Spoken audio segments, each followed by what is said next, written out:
This is my best thinking at the time. Get my gun, automatic, just like this, and just go crazy. Who are you gonna hurt? Regardless. That's just my first thought.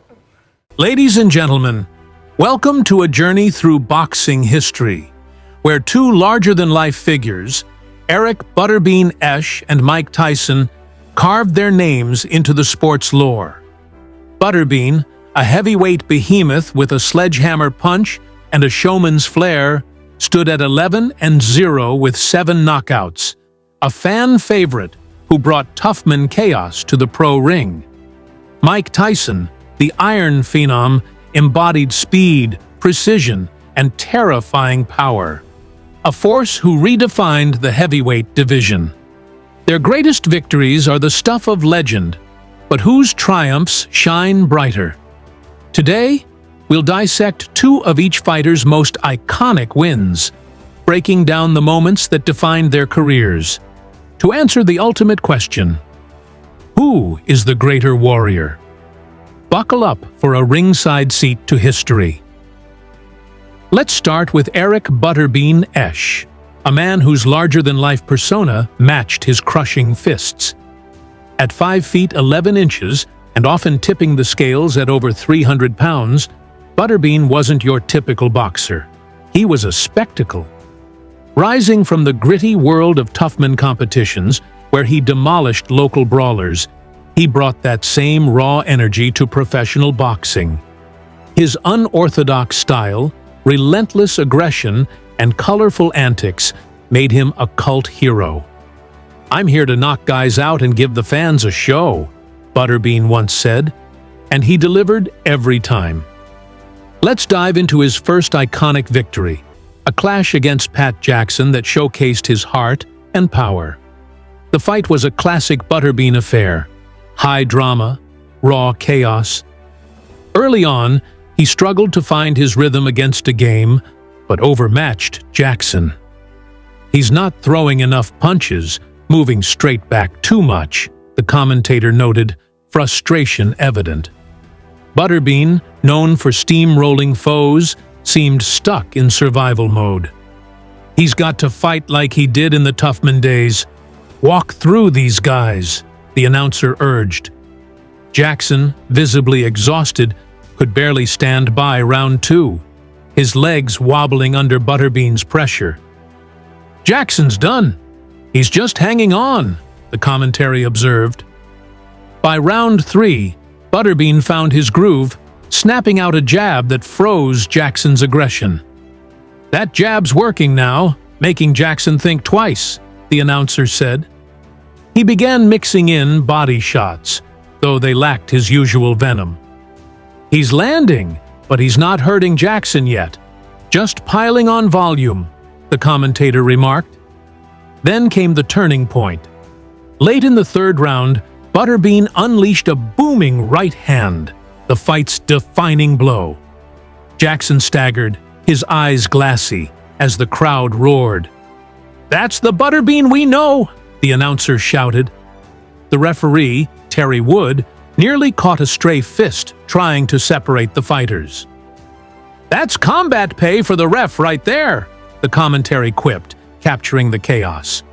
Jackson, overwhelmed, refused to continue into the 4th round, handing Butterbean a technical knockout victory.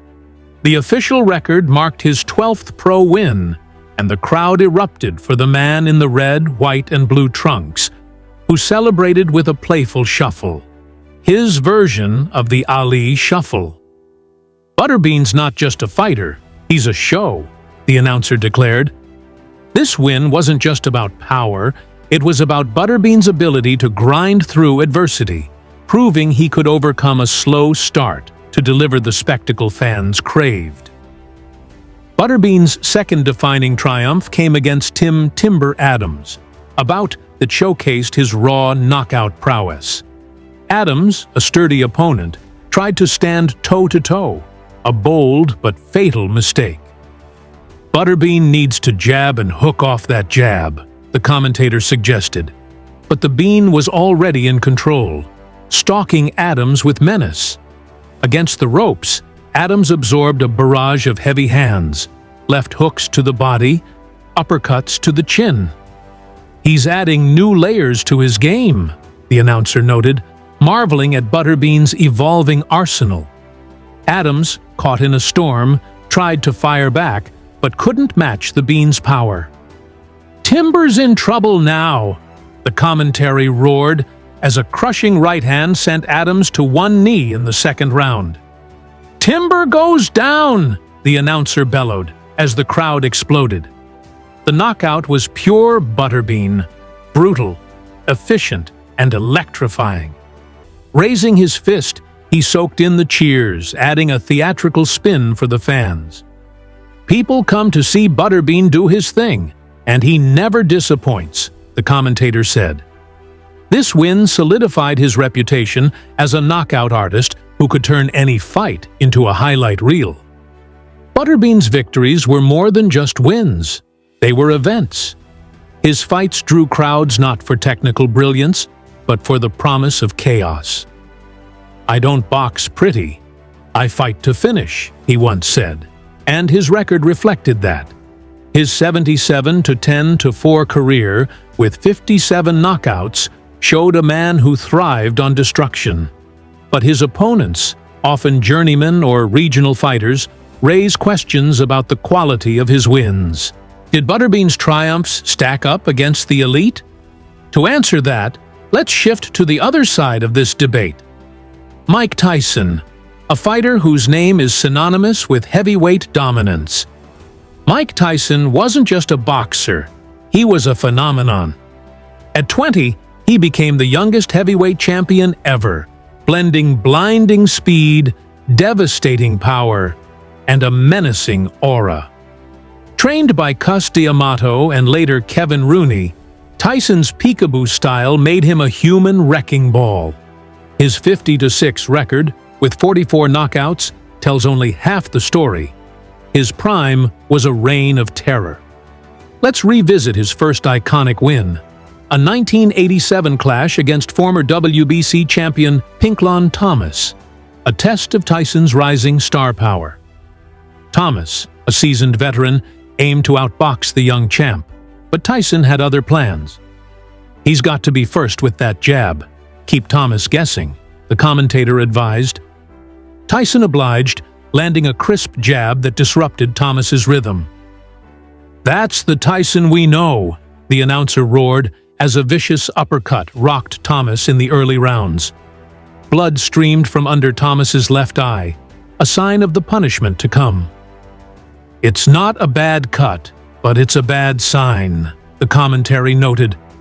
Tyson's pressure was relentless, his combinations surgical. A left-right combo staggered Thomas in the 6th round. "He's in serious trouble now," the announcer shouted. 2 thunderous uppercuts and a final left hook sent Thomas crashing to the canvas, unable to beat the count. "It's over," the commentator declared as the crowd erupted.